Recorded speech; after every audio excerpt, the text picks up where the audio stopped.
চক্ষুরুমিলিতং যেন তস্मै শ্রীগুরবে নমঃ।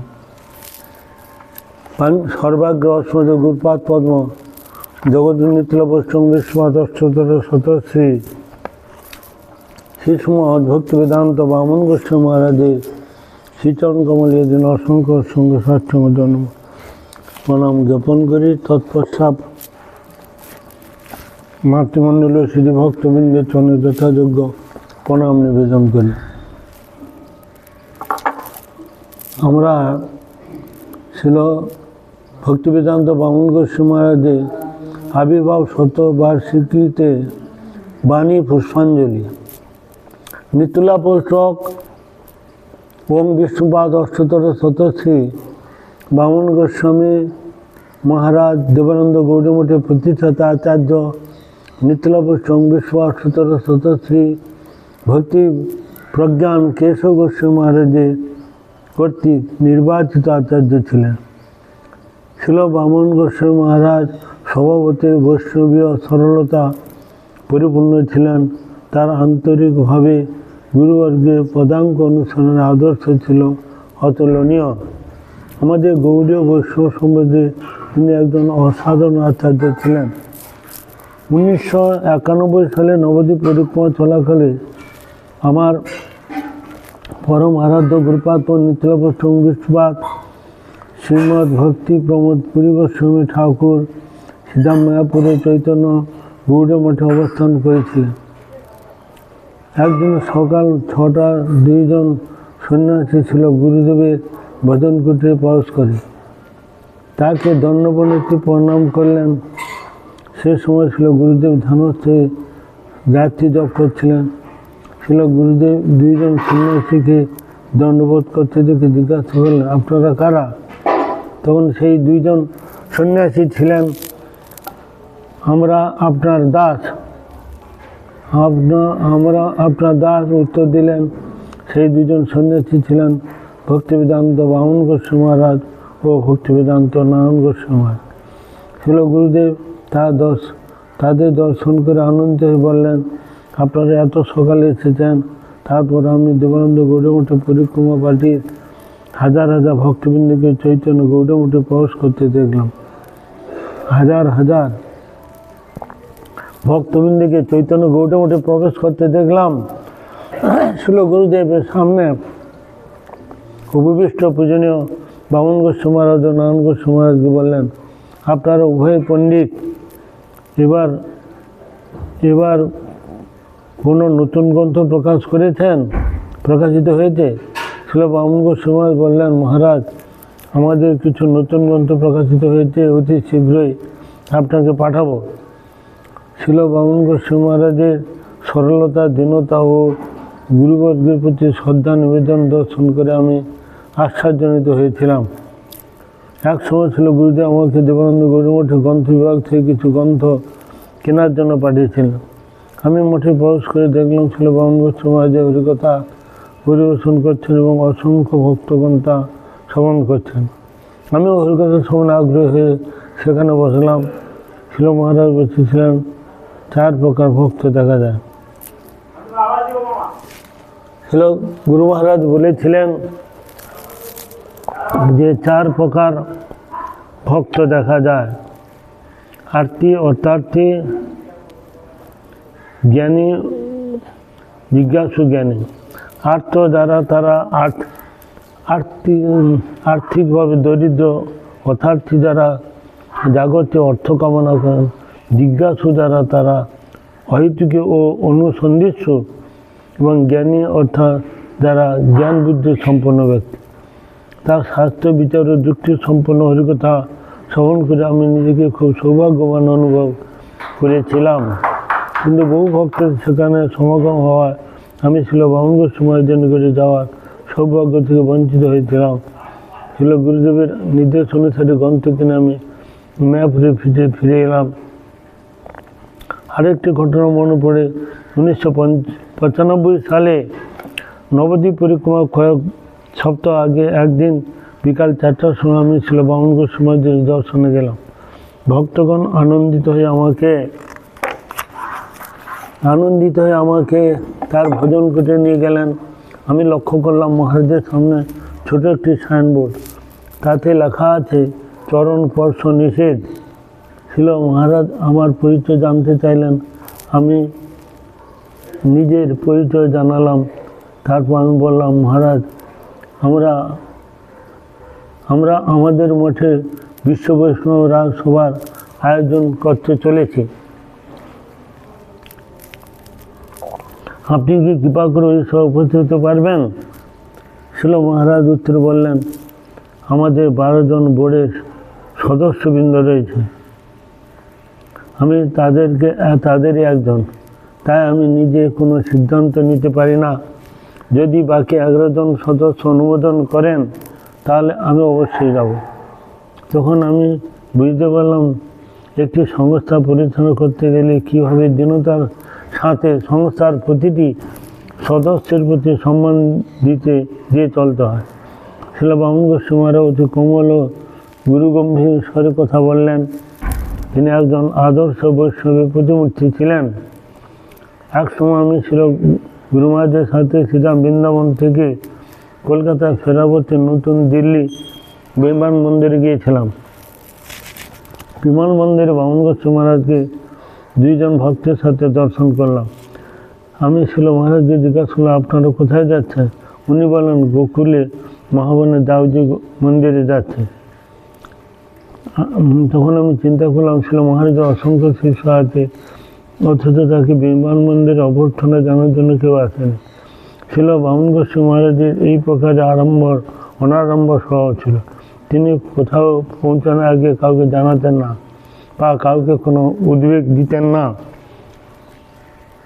একদিন আমি দেবানন্দ গৌড়মঠে শ্রী বামন গোস্বামী মহারাজকে দর্শন করতে গেলাম।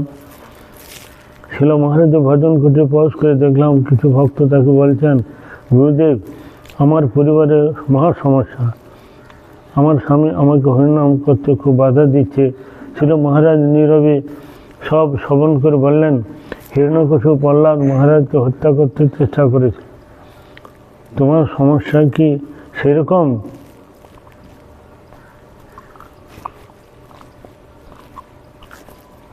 তোমার স্বামী কি কখনো তোমাকে ফুটন্ত তেলে নিক্ষেপ করতে চেষ্টা করেছেন?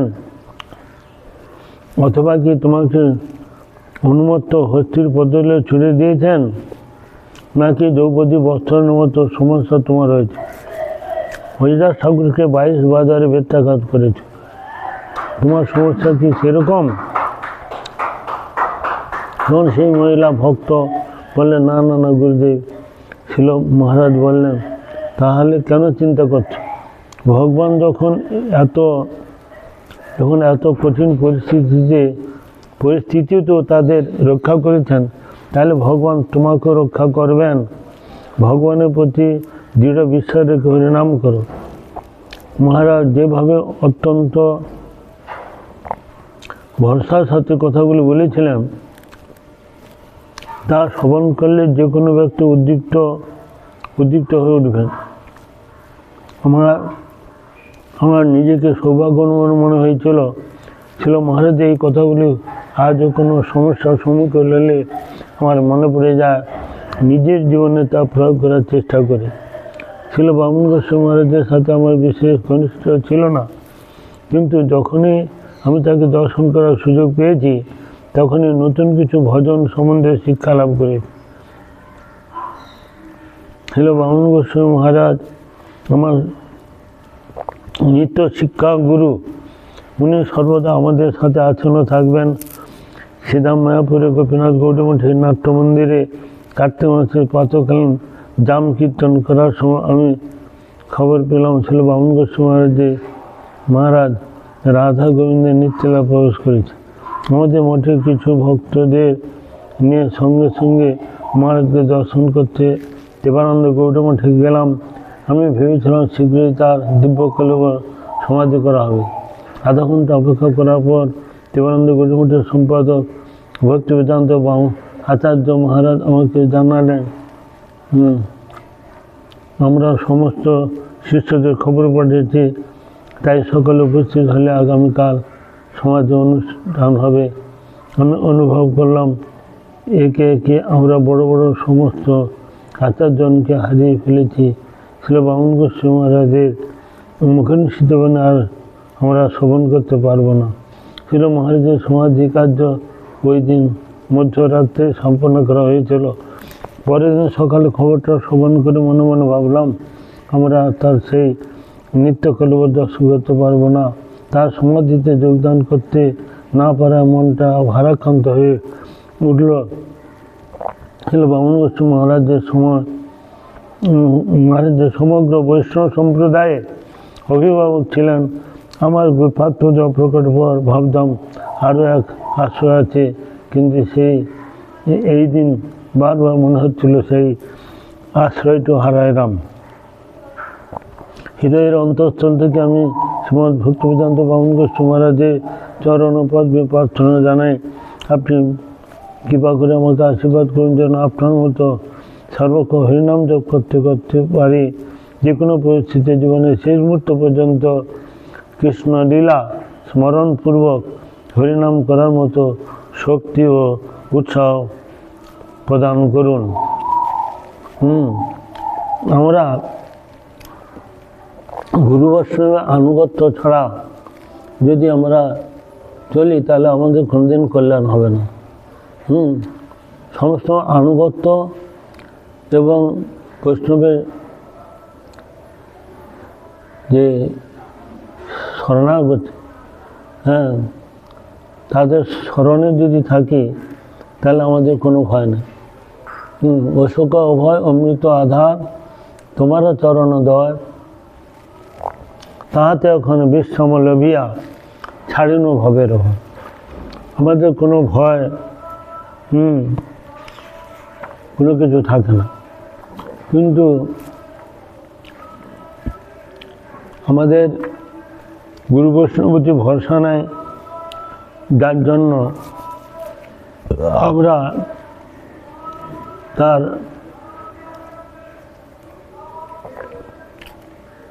গুরু বৈষ্ণব ভরসা না থাকার কারণে আমাদের যত সমস্যার সম্মুখীন হতে হয়। তার কোনো এক গুরু ভাই কোনো সময় তাকে প্রশ্ন করেন যে ব্যাংকে আপনার কত টাকা জমা আছে। গুরু ভাই তাকে একদিন জিজ্ঞাসা করতেন, তখন তিনি উত্তর দিয়েছিলেন এই পকেটেই সব আছে। তখন তাকে আবার প্রশ্ন করেন যে পকেটটা, এটা তো পকেটে জমা টাকা, কিন্তু ব্যাংকে কত টাকা জমা আছে। তখন তিনি উত্তর দেন যে এটাই আমার ব্যাংক, আর ব্যাংক অ্যাকাউন্ট আমার নাই। এইভাবে তিনি সমগ্র গৌড়ীয় বেদান্ত সমিতিতে অতীব সুন্দর রূপে পরিচালনা করে সমগ্র গৌড়ীয় গগনে যে এক কিংবদন্তি পুরুষ হয়েছিলেন। জড় বিচার বুদ্ধি নিয়ে এই রাজ্যে প্রবেশ অধিকার পাওয়া যায় না। কিংবা জড় বিচার বুদ্ধি নিয়ে এই রাজ্যে প্রবেশ অধিকার পাওয়া যায় না। এক সময় নিমাইতীর্থ গৌড়মঠে তার কোনো এক বিখ্যাত গুরু ভাই তার দর্শনে তথা নবনিবৃত নিমাইতীর্থ গৌতমদের দর্শনে যান। তিনি ধন্যবাদ প্রণাম জানিয়ে শ্রী গুরুমাকে প্রশ্ন করেন, আপনি আমায় চিনতে পেরেছেন? তিনি উত্তর দেন, হ্যাঁ, আপনি কৃষ্ণদাস। ওই মহারাজ তখন পাল্টা প্রশ্ন করলেন, আমি যদি কৃষ্ণদাস হই তবে আপনি কে? তখন গুরু মহারাজ উত্তর দেন, আমি গুরুর দাস। তথা অতীব গুপ্তভাবে তিনি তার রাধা চরণ দাসের কথা জানিয়ে দেন। রাধা চরণ দাসের কথা জানিয়ে দেন। তার প্রসঙ্গ সকলে রহস্যময়। কতই বা আমি বলতে পারি, অথবা যোগ্যতাই বা কি। ঠিক মদীয় পরমহংস গুরুদেবের না তাকে তন্ময়ভাবে বিগ্রহগণের সঙ্গে ভাব বিনিময় করতে দেখে যৎপরণাস্তি বিস্মিত হয়েছিলাম। নিঃসন্দেহে তিনি সারস্বত গৌড়ীয় গুরু পরম্পরা বিশিষ্ট আচার্য রত্ন। তিনি তৃণাদেবী শূন্য শ্লোকের প্রতিমূর্তির স্বরূপ ও বিগ্রহে কোনো দ্বিমত থাকতে পারে না। তিনি তৃণাদেবী সুনিচন তর্প এই মন্ত্রের প্রতিমূর্তি এবং রূপ স্বরূপ বিষয়ে দ্বিমত থাকতে পারে না। তার অভাবনীয় মেধা শক্তি, গুরুদেবের মেধা শক্তি অপূর্ব। তিনি গীতার ডিকশনারি ছিলেন, 700 শ্লোক মুখস্থ করেছিলেন। ওনার কোনো গুরু ভাই ওনাকে জিজ্ঞাসা করেছিলেন, মহারাজ আপনার কতগুলো শ্লোকে জানা আছে? তিনি তখন বলেছিলেন যে আমি যদি 7 দিন 7 রাত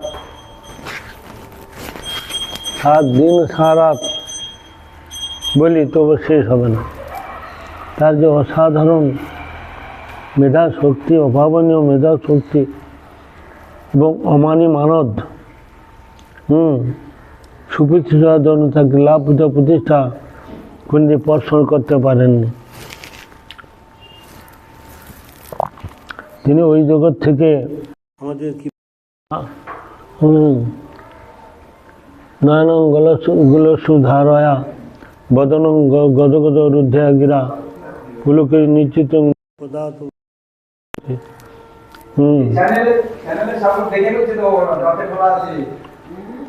ন ধনং ন জনং ন সুন্দরী কবিতাং বা জগদোষকাম মম জন্মনীশ্বরী ভবতার ভক্ত অহেতুকিত। তিনি আমাদেরকে ওই জগৎ থেকে অহেতুকি ভক্তি প্রদান করুন।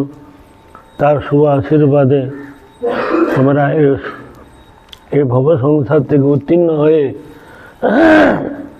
সেই ভগবানের যদ্গত্তান নিবর্তন্তে তদ্ধাম পরম, সেই স্বদেশ দিব্য বৃন্দাবন, সেই দিব্য বৃন্দাবনেতে আমাদের যাওয়ার শক্তি প্রদান করুন। তার কৃপা ছাড়া, আশীর্বাদ ছাড়া এটা সম্ভব না। আমরা গুরু বৈষ্ণব কি আর মহিমা বর্ণনা করব? স্বয়ং ভগবান তিনি বৈষ্ণবের বন্দনা করছেন।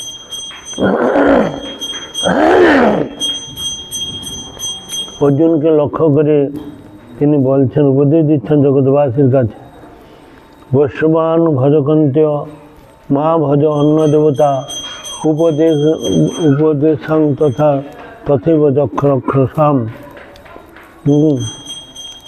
অর্জুন তুমি বৈষ্ণব ভজনা করো, আমিও করছি।